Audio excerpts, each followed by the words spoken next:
California blues, heartache on the west side, listening to Snoop. So, first of all, good morning. Good Thanks morning. again for doing this. I always have to start my interviews as of late this way because, especially since you're here in LA, how you doing in this pandemic? I I have to say I'm blessed. I'm well. My family's well and in good health, so therefore I am. That is awesome. That is so important because mental health right now, I feel like, is so important. So I'm glad to hear Yeah. that you are doing well. But we know we are facing another lockdown. We just kind of came out of a lockdown. So has that lockdown given you more time to create? For sure. It's definitely given me more time to create, obviously in reality and some of the moving parts it makes things difficult, and you can get frustrated, but I feel like every time I've like taken a step back and been like, wow, I could actually focus on this and focus on this, um you know that's been kind of like the overall Mm-hmm. feeling.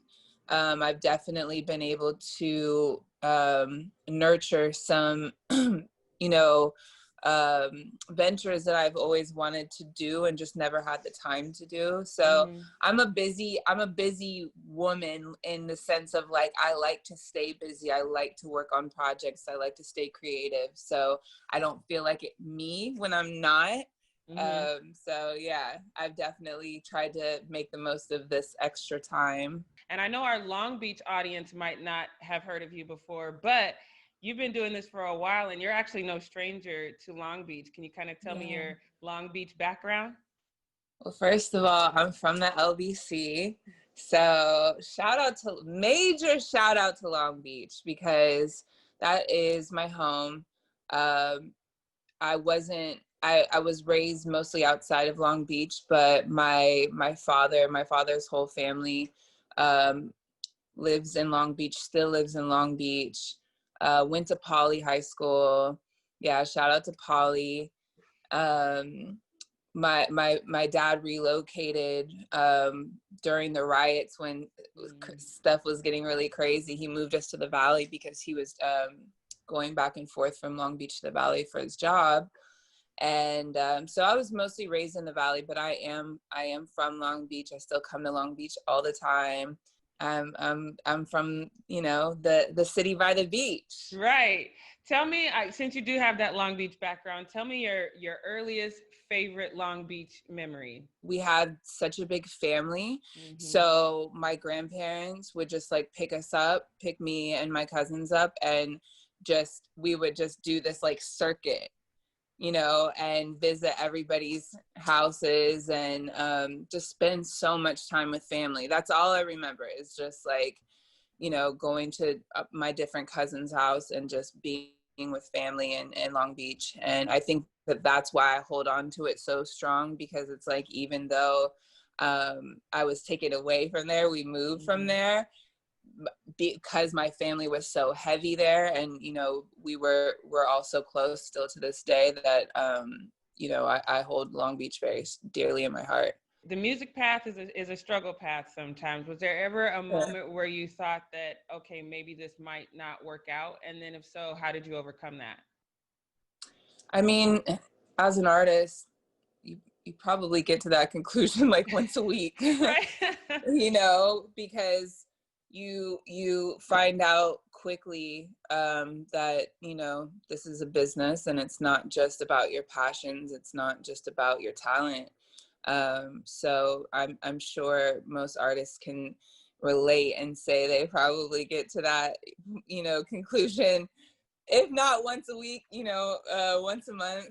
Right. But when it's in you, and it really comes from the heart, I feel like you can't fight that.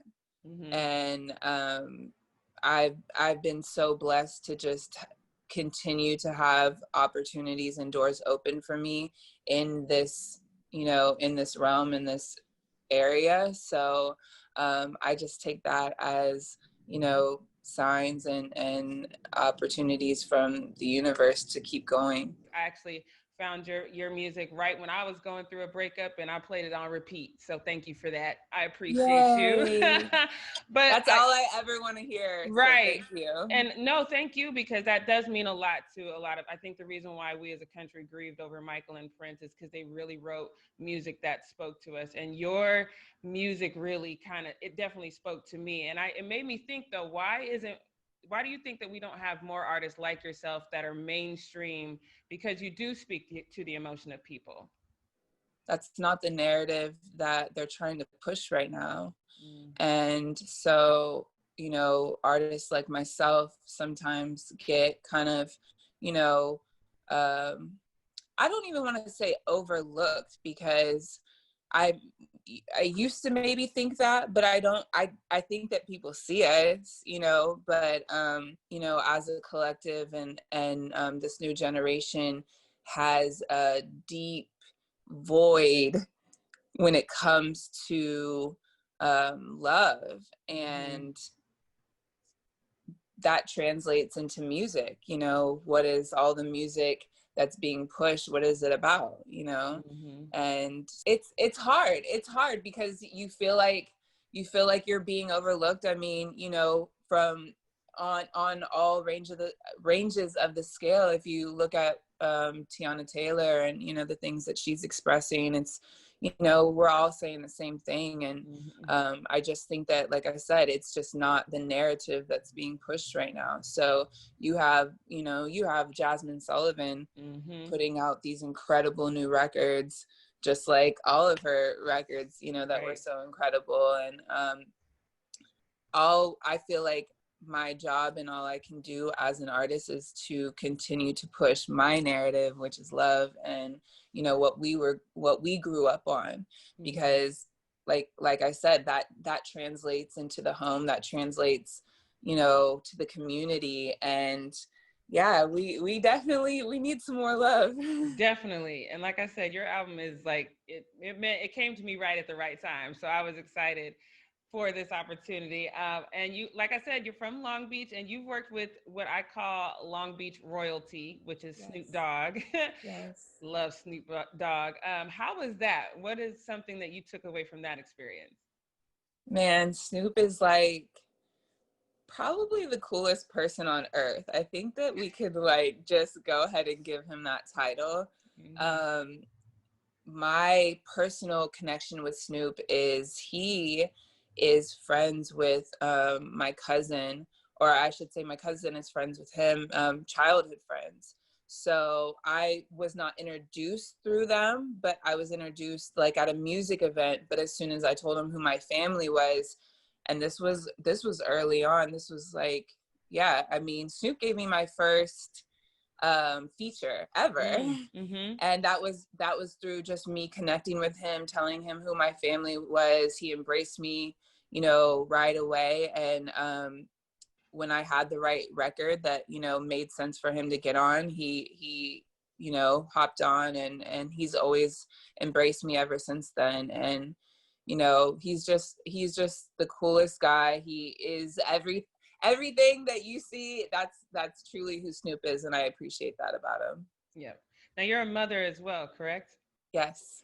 So how does the music business change from before you're a mom to after you're a mom? I came into the business as a mother. Okay. So my son was raised in the studio. You know, he doesn't know any different. And his father is also a musician.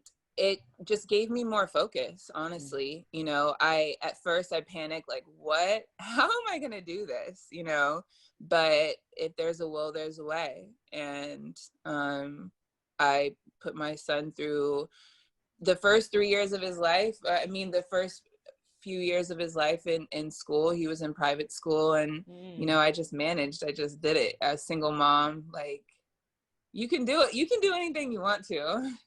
We always hear those stories, and it's either one side or the other. It's either a single mom who struggles for a very long time, or it's a single mom who gets it done.